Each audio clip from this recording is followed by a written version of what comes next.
I'm Indy Neidell, and this is Out of the Foxholes, where I sit here in my chair of infinite knowledge, in my room of infinite knowledge, and answer all your questions about the Second World War.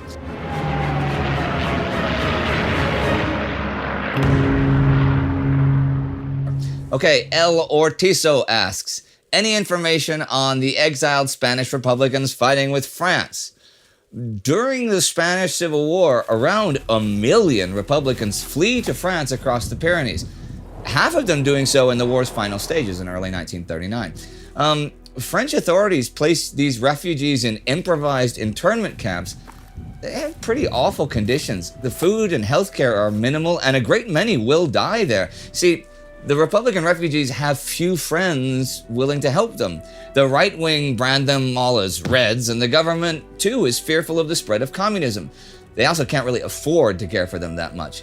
Those fears are overblown, but a fair amount of these exiled Republicans do remain committed anti-fascist. To continue that fight, many join up with the French Foreign Legion. By the time the Second World War breaks out, several thousand Spaniards are fighting in the French ranks, most notably in the famous 13th Demi Brigade, which boasts around 1,000 Spanish soldiers.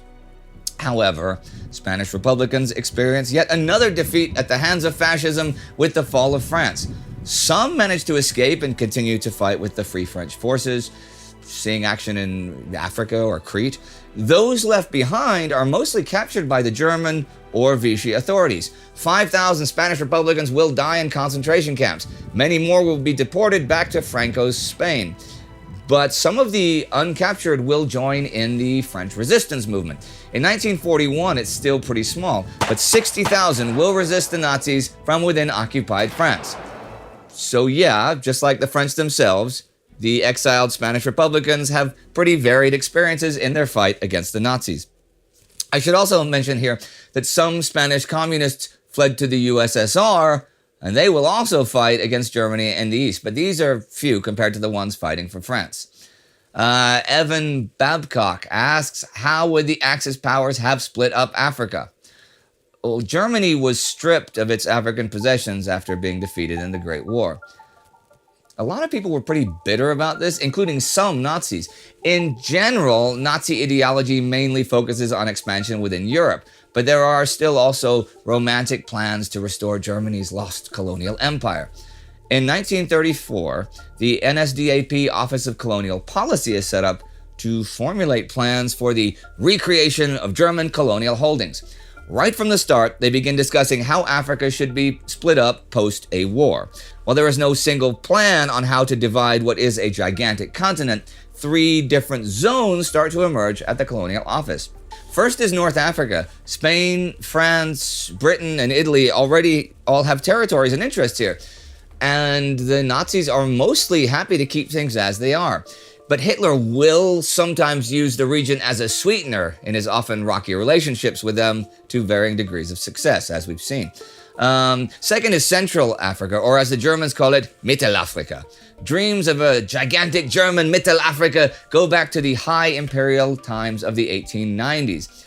And Nazi planners hope that it will be the main German possessions in Africa, a vast stretch of land incorporating Cameroon, Nigeria, Togo, Ghana, French Equatorial Africa, Tanganyika, the Congo, northern and southern Rhodesia, Namibia, and possibly even the Portuguese colonies of Angola and Mozambique.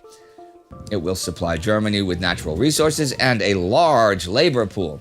There don't seem to be any plans afoot to settle it with German settlers. Instead, it will be ruled by a German colonial administration, overseeing a brutal occupation. The plan is to slowly turn the colony into a slave state, and the Colonial Office even produces drafts for laws in the new territories. Segregation, systematic marginalization, and violence would be the order of the day.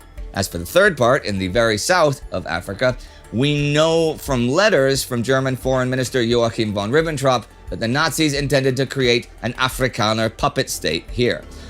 Of course, Benito Mussolini too has big colonial dreams in Africa.